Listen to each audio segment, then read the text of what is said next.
Fall prevention, పడిపోవడం నివారణ ఎలా చేసుకోవాలనేది నేను చెప్పబోతున్నాను. ఈ రోజుల్లో ఏంటంటే 55 ఇయర్స్ తర్వాత చాలామందికి బ్యాలెన్స్ తప్పిపోవడం, నడకలో ఏమైనా ఇబ్బంది రావడం మేజర్గా చూస్తూ ఉంటాము. వాటిని ఎలా ఇంప్రూవ్ చేసుకోవాలో నేను ఎక్సర్సైజ్ రూపంలో మీకు చెప్పబోతున్నాను. 5 ఎక్సర్సైజ్ ఉంటాయి. ఈ ఎక్సర్సైజ్ చేసేటప్పుడు మోస్ట్లీ పక్కన ఎవరైనా ఉండేలా చూసుకోవాలి. ఒక చైర్ సహాయం, ఒక మనిషి సహాయం పక్కన ఉండేలాగా చూసుకోవాలి. ఇప్పుడు నేను ఒక్కొక్క ఎక్సర్సైజ్ని మీకు చూపించబోతున్నాను. ఫస్ట్ ఎక్సర్సైజ్, ఒక లైన్ని నేను టార్గెట్గా తీసుకుంటున్నాను.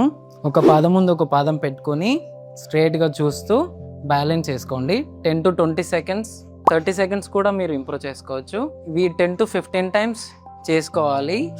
సెకండ్ ఎక్సర్సైజ్, పక్కనే చైర్ పెట్టుకొని చైర్ మీద కూర్చొని చేతులు సహాయం తీసుకోకుండా కూర్చునే పొజిషన్ నుంచి నిల్చునే పొజిషన్కి వెళ్ళాలి. మళ్ళీ కూర్చొని చేయి సహాయం తీసుకోకుండా మళ్ళీ నిల్చోవాలి. ఇది సెకండ్ ఎక్సర్సైజ్.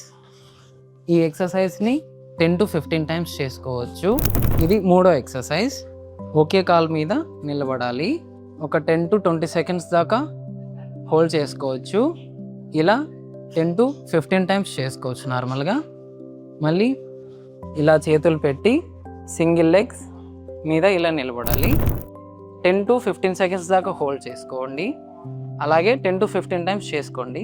మళ్ళీ కాలు మార్చుకుంటా మళ్ళీ ఇలాగే సేమ్ ప్రొసీజర్ కాలు మార్చుకోవాలి. సేమ్ 10 seconds హోల్డ్ చేసుకోవాలి. 10 to 20 times రిపీట్ చేయాలి. థర్డ్ ఎక్సర్సైజ్, సైడ్ వాకింగ్ అంటారు దీన్ని. సైడ్ వాకింగ్ ఎలా అంటే, ఇప్పుడు నేను నా లెఫ్ట్ సైడ్ రైట్ సైడ్ నడుస్తున్నాను.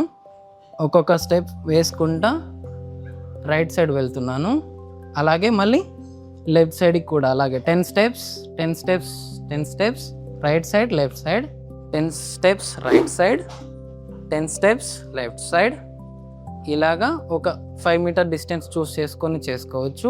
ఇలా ఒక 10 to 15 times చేసుకోండి. ఇది ఫిఫ్త్ ఎక్సర్సైజ్. ఒక కాలు ముందు ఒక కాలు వెనకాల పెట్టుకొని అలాగే ముందుకు వెళ్తూ ఉండాలి. ఒక పర్టికులర్ డిస్టెన్స్ని చూస్ చేసుకోవచ్చు. ఒక 5 meters ముందుకు ఎలా వెళ్తున్నామో అలాగే మళ్ళీ వెనక్కి కూడా వెళ్ళాలి. ఇలా ఒక 5 meter డిస్టెన్స్, 6 meter డిస్టెన్స్ చూస్ చేసుకొని ముందుకు వెనక్కి వెళ్తూ ఉండాలి. ఈ ఎక్సర్సైజ్ వల్ల బెనిఫిట్స్ ఏంటంటే బ్యాలెన్స్ని ఇంప్రూవ్ చేస్తుంది, అలాగే వాకింగ్ స్టెబిలిటీ ఇంప్రూవ్ అవుతుంది. పడిపోవడంని ఎలా తగ్గించుకోవచ్చు అనేది ఈ ఎక్సర్సైజ్ వల్ల ఇంప్రూవ్ అవుతుంది.